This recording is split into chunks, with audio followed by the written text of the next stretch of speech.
Capítulo 7. Bienvenido al hospital.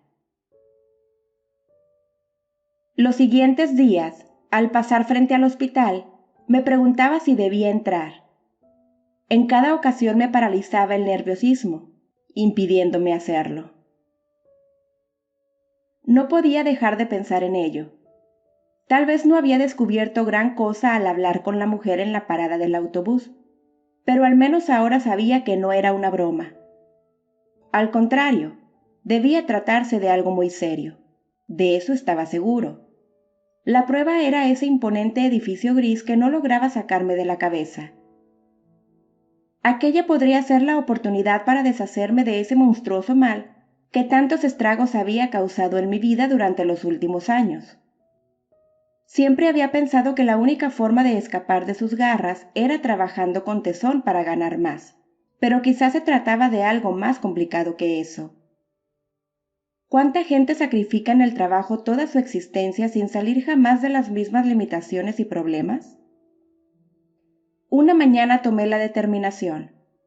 Al salir de la escuela iría al hospital. Si había una posibilidad de acabar con el tormento de las continuas preocupaciones asociadas al dinero, no quería dejar pasar un solo día más. Un escalofrío recorrió mi cuerpo cuando crucé la puerta, pasando debajo de las resplandecientes letras con las que ya estaba tan familiarizado. Me dirigí al módulo de recepción que se encontraba cerca de la entrada. La sonrisa amigable de la empleada me tranquilizó. Muy buenas tardes. ¿En qué puedo servirle? Quisiera que me realizaran un diagnóstico, dije titubeante. La recepcionista orientó hacia ella el teclado de su computadora. ¿Me puede dar sus datos, por favor? Escribió toda la información que le proporcioné. Nombre, dirección, estado civil, edad, ocupación. Miró su reloj. Luego vio brevemente una libreta que se encontraba en su escritorio y dijo: En 10 minutos estará disponible uno de nuestros instructores. ¿Quiere pasar a entrevistarse con él o prefiere regresar mañana más temprano? Creo que tengo tiempo suficiente, dije. Puedo pasar de una vez.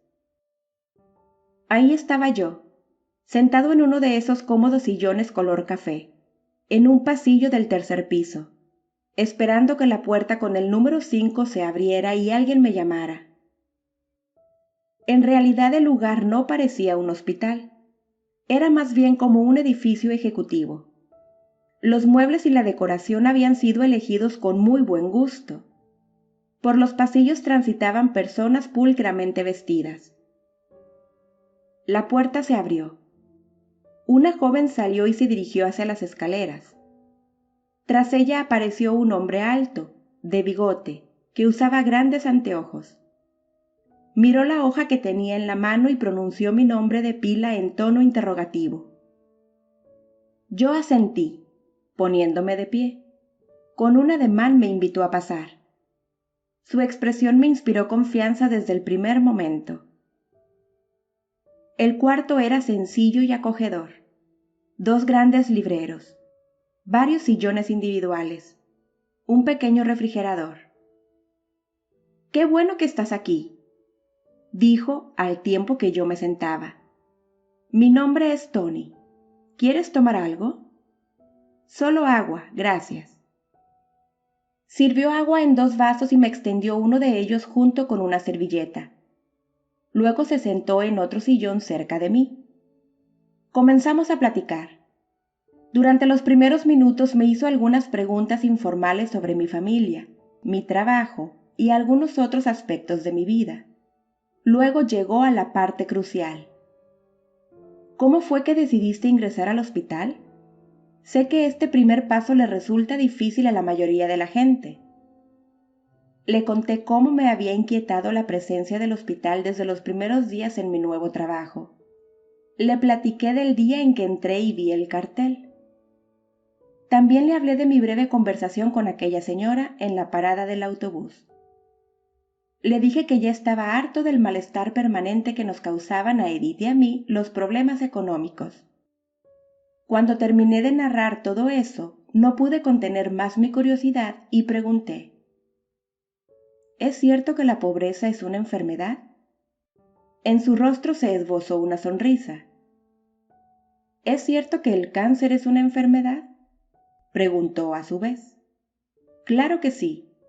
Me parecía ilógica la pregunta. ¿Cómo lo sabes? Pensé en Manuel. Hacía mucho tiempo que no lo recordaba. Cuando yo cursaba la escuela secundaria, el hermano de mi mejor amigo murió de cáncer. Era unos años mayor que yo. Le diagnosticaron cáncer en una pierna. Tuvieron que amputársela. El mal ya había invadido otras partes de su cuerpo. Estuvo recibiendo radiaciones y quimioterapia durante varios meses. Finalmente murió. Apenas tenía 20 años. Me puse triste al recordarlo. Si aquello no hubiera pasado, él ahora tendría 32 años de edad. ¡Qué mala suerte! ¿Cómo sabes que el cáncer es una enfermedad?, insistió. No me lo has dicho. Su obstinación me incomodó un poco. ¿Por qué jugaba con mis recuerdos y sentimientos?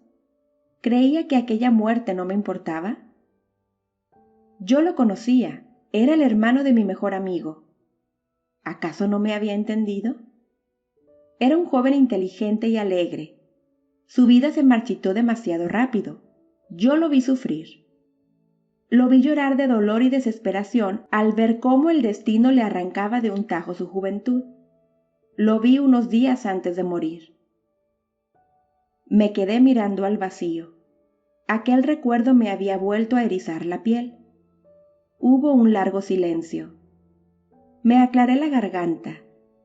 Recordé su pregunta y quise dejarla contestada lo mejor posible. Yo no sé gran cosa del cáncer. Entiendo que las células se multiplican desordenadamente.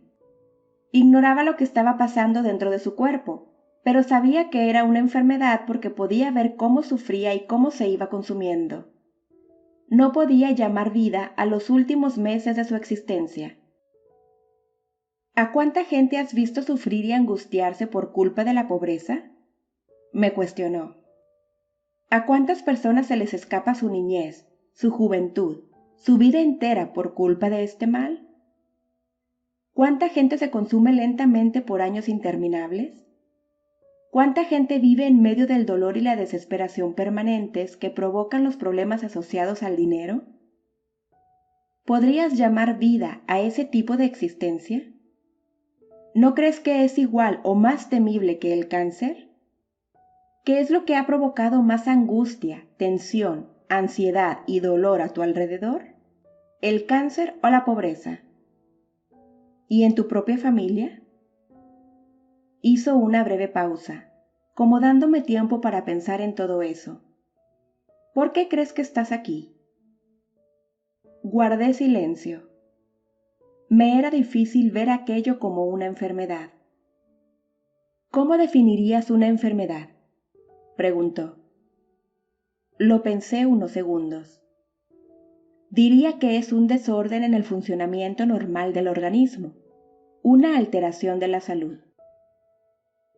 ¿No podríamos catalogar también como enfermedad a un desorden en el funcionamiento de nuestra mente? Una alteración en nuestra salud interior no podría ser también una enfermedad, incluso más oculta y destructiva que las enfermedades físicas. En ese momento caí en la cuenta de que ni siquiera tenía yo idea de lo que podría ser una adecuada salud interior o un funcionamiento normal de la mente. Pensé que todo eso tendría que ver con la psicología. Había ingresado a una clínica de tratamientos psicológicos cuya carnada para atraer clientes era la preocupación económica. No lo sabía. Era aún muy pronto para aventurarme a sacar esa conclusión. Pongamos un ejemplo, dijo para continuar. Imagina que elegimos a dos individuos para analizar el grado de conciencia de riqueza o pobreza que poseen. Uno de ellos es obrero en una fábrica. Ocupa un puesto dentro de la línea de producción. Le gusta su trabajo y la convivencia con sus compañeros. Ha aprendido a valorar y disfrutar todo lo que posee. su pequeña casa, su auto usado, sus muebles y aparatos electrodomésticos. De vez en cuando ahorra un poco de dinero y se toma unas vacaciones junto con su familia en algún sitio no muy lejano, hospedándose en un modesto hotel. Goza cada instante que comparte con su esposa e hijos. En la medida de sus posibilidades, es generoso con la gente que le rodea, principalmente cuando ve a alguien necesitado. Tiene confianza en que nunca le faltará lo necesario. Hizo una breve pausa. Luego continuó. El otro es un ejecutivo. Gana el triple de lo que gana el empleado. Tiene una casa lujosa y un auto último modelo. Vive preocupado pensando cómo le hará para saldar todas las deudas que se ha echado encima.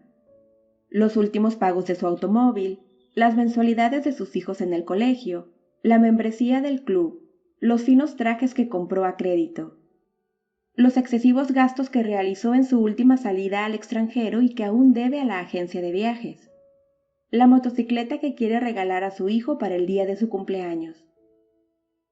Continuamente es acosado por el miedo a cometer algún error grave que le pueda costar su puesto.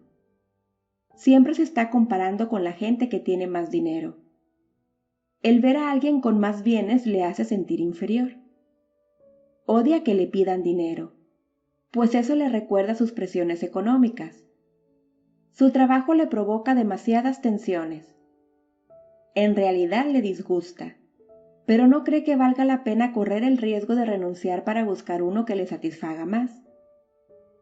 Siempre se queja de lo caro que está todo y de que el dinero no alcanza para nada. Ahora, dijo al fin, ¿quién dirías que es más pobre de los dos? Tal como lo había planteado, parecía muy claro. Pienso que el ejecutivo es más pobre, dije. ¿Estás seguro? Me puso a prueba. Pero si él gana 3 veces lo que gana el empleado. Estoy convencido. El ejecutivo es más pobre que el empleado, insistí con seguridad. ¿Y dónde crees que reside el problema? Antes de que yo pudiera hablar, me hizo una señal con la mano, como diciendo, espera, no contestes aún. Cerró los ojos y se recostó en el sillón. Déjame adivinar, dijo, haciendo una profunda inspiración. ¿En los pies? ¿En el hígado?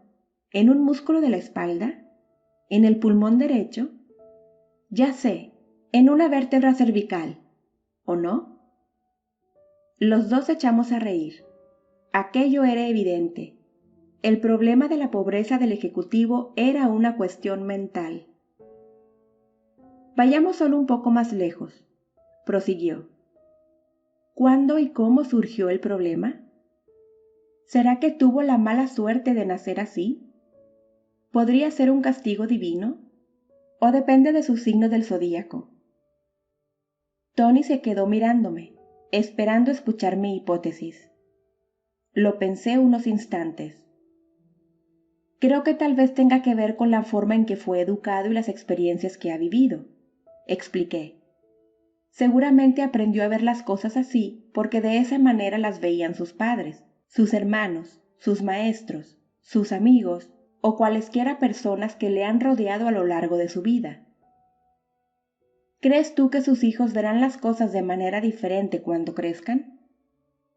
No estoy seguro, pero creo que hay una gran probabilidad de que aprendan a ver el mundo de manera similar. Dije, mientras reflexionaba en todo lo que aquello implicaba. Simuló severidad en su rostro y, señalándome con el dedo, dijo en tono acusatorio, ¿me estás diciendo que esto es algo contagioso? Asentí, pensativo y moviendo suavemente la cabeza. Dime, ¿a qué se parece? A una enfermedad. Alzó la voz y tronó los dedos. Ahí lo tienes. Abriendo los brazos, hizo una reverencia con la cabeza y dijo solemnemente, Bienvenido al Hospital de los Pobres. En los siguientes minutos me expuso de manera general los objetivos del hospital, así como algunos aspectos de la enfermedad y el proceso de recuperación. De entre los horarios a escoger, elegí asistir a las sesiones de diagnóstico los martes y jueves a la hora en que salía de clases. Como aún no estaba totalmente seguro de a dónde me llevaría todo aquello, decidí ocultárselo a Edith por un tiempo. Solo le dije que me habían extendido un poco el horario de clases a fin de ayudar a algunos alumnos que estaban atrasados en sus estudios.